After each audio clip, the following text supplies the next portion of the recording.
Welcome to the Riverdale Substance Abuse Court Orientation. For the next few minutes, we're going to talk about the requirements for the drug court, also known as RSAC. The purpose of our drug court is to help participants develop a substance abuse-free lifestyle. The benefits of RSAC are both legal and personal. The legal benefit is that the charges in your case may be reduced, dismissed, or you may avoid a substantial jail sentence when you successfully complete the program. The personal benefit will be developing a substance abuse-free lifestyle. RSAC is an intensive program designed to last 1 year. The program involves counseling, attending court sessions, meeting with a probation officer, participation in support groups, regular drug screenings to show that you are free of controlled substances, and eventually working as a mentor to new participants in the program. Basically, there are 5 parts to the RSAC program.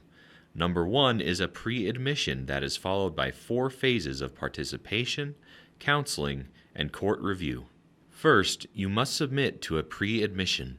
We're currently in that phase, followed by 4 phases of counseling. First, there is an intensive intervention that should lead to a change in decision-making and behavior.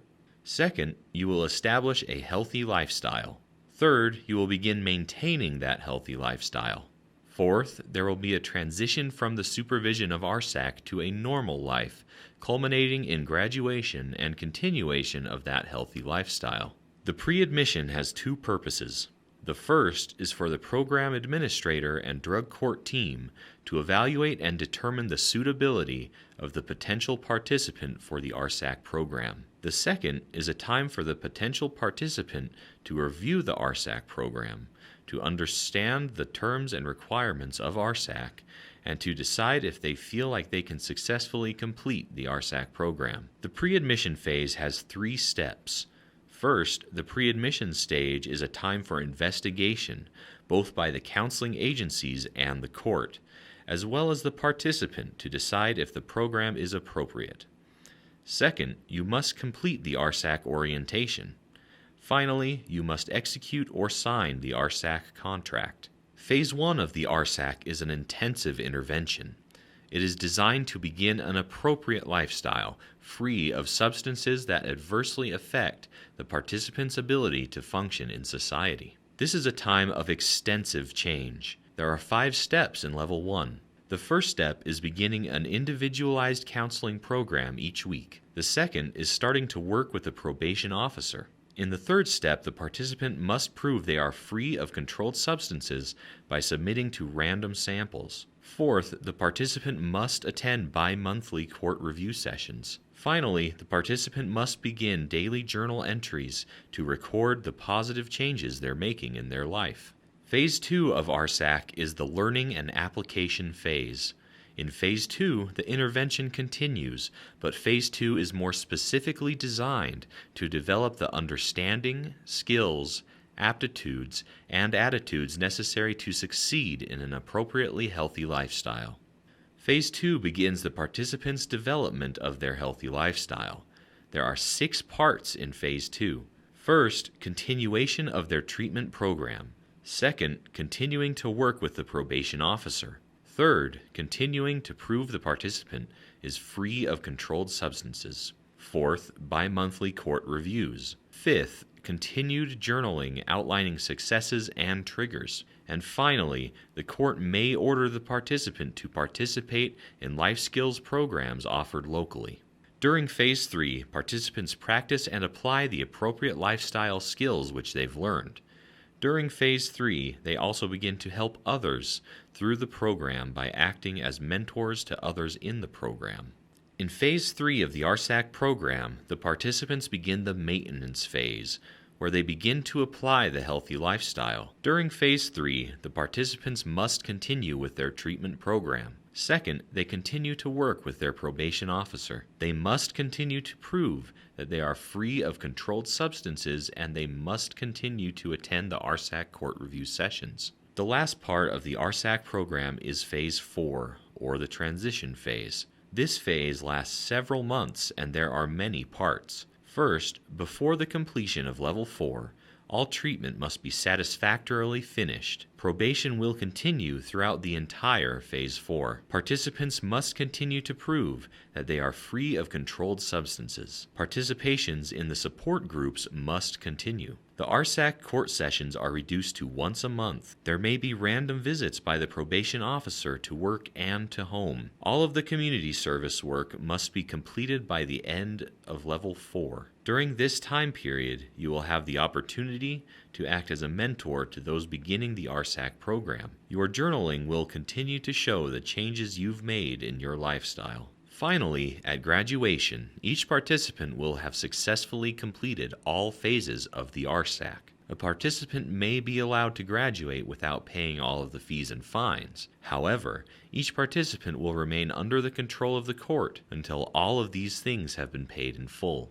At this point, all of the charges will be dismissed, reduced, or your jail sentencing will be permanently suspended. The participant will then go on to continue a healthy lifestyle based on the experiences and things that they've learned during the RSAC program. And finally, there will be a new sense of self-worth based on completing the rigorous and difficult RSAC program. We've discussed the basic overview of the RSAC program and the requirements to graduate from the Riverdale Substance Abuse Court.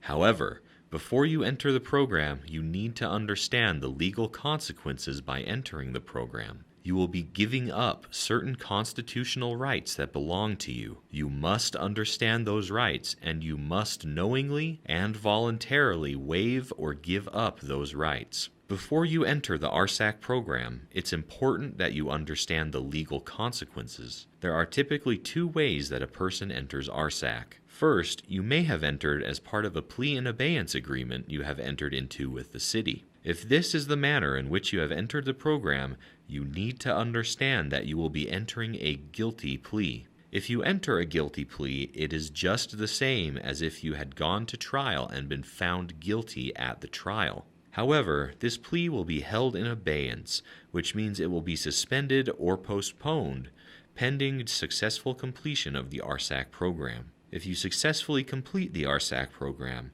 then the plea will either be dismissed or it will be reduced to a lesser charge. At that point, the city will not be able to prosecute the original charges.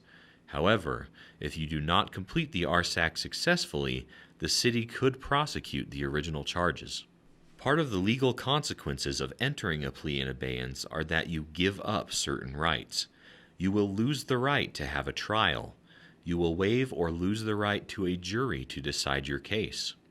You will lose the right you have to ask questions of anyone who would tell the story against you. You give up or lose the right you have to present witnesses to help you tell your side of the situation. You lose the right you have to require that the charges are proven beyond a reasonable doubt. It is just the same as if you had gone to trial and been convicted. The second manner in which you might enter the program may be as a result of sentencing by the court following a guilty plea or a finding of guilt at the time of trial. You may opt out of the program at this time. However, if you choose to do so, you must consider the consequence may likely result in a substantial jail sentence. Additionally, there are certain other rights you will lose. You'll lose certain privacy rights. There will be home visits and work visits which you must agree to follow. Your right to an attorney will be limited after you enter the program. You will lose the right to have a formal hearing on any alleged violation of an RSAC requirement, and sanctions can be imposed for a violation of RSAC requirements without a formal hearing. There are 4 essential requirements of participation in the RSAC program. The participants must have complete attendance at the court review sessions, the counseling sessions, probation meetings, and submit to all random drug samples. The participants must always supply the court, the counseling agencies, and the probation officers with their current address and phone number. The participants must supply the court and the probation office with your current employment and phone number, and you must notify RSAC and the probation office immediately of any prescriptions or any contact with law enforcement. The RSAC program is a difficult and rigorous program. You will have earned the reduction, dismissal in your charges, or extensive jail time when you complete it. Now, the benefits to you, either personally or legally, are great. However, please carefully consider the program before your participation. Thoroughly review each of the documents and agreements you'll be asked to sign. If you need additional time to review and understand those, or if you'd like to talk to an attorney before you sign the agreements, please do that after this presentation. The program administrator will be available to answer your questions. Thank you for your attention and good luck. A few years ago, I saw our daughter's precious life shattering right before my eyes, and I could not do anything about it. My fears were real and not even fully understood. There was great abuse resulting in a lifestyle that seemed to be at rock bottom. When I started this program, I had a lot of problems, and I did coke and heroin every day for years, and I was with a really abusive ex-boyfriend, and now I'm married to a person that's the complete opposite. You know, before I used to think that I didn't have a problem, that I can go through life, you know, just doing whatever I want and do it whenever I want. And after I successfully complete this program, my change, the way I think about life is a lot different. It's totally changed our life.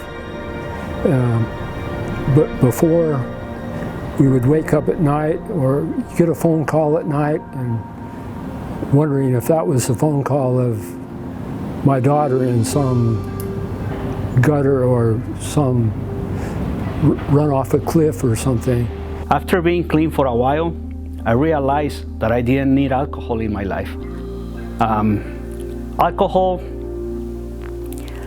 it is for many people something that, you know, make you have a good time, that make you think better. But actually, you know, when you become clean and you know what a clean life is, you know that in a way there is many things in life that you can do with no alcohol. I honor Jill's courage and bravery and her ability to build a beautiful life. We're so proud of her being 5 years clean. She's completely changed her lifestyle, her friends, her attitude. And we understand she was the first graduate from the program with a heroin addiction. And she's back. I got a kid, he's 11. You know, for a long time, I used to brag about the way I was raising my kid. And I realized that I was doing it the wrong way. Actually, I may still do it the wrong way. But you know, coming to this program made me change the way I treat my kid. You know, I used to think that I have a lot of communication with him, and in a way, I did, but you know, it wasn't the right way. Please be mindful of this opportunity in drug court. Learn, stay strong, take small steps in the right direction, and then claim your own potential and your own possibilities. The hardest thing about the program was at first probably doing what I was told, because I was stubborn and didn't want to change yet. So when they told me, when a lot of people thought I couldn't do it, that made me want to prove them wrong. So for a long time I was doing it to prove them wrong until I decided to do it for myself. It brought back our daughter, our family. I can't say enough about the Riverdale program. The best thing about the program was I realized that I didn't need alcohol, you know, to have a good life. I changed the way I think, you know. Like I say, I used to think that I can do anything I want and whenever I want. And I probably still can do whatever I want, but I have to follow rules. And to go places without getting in trouble, you know, it's best to go with your clear mind and not under the influence of anything.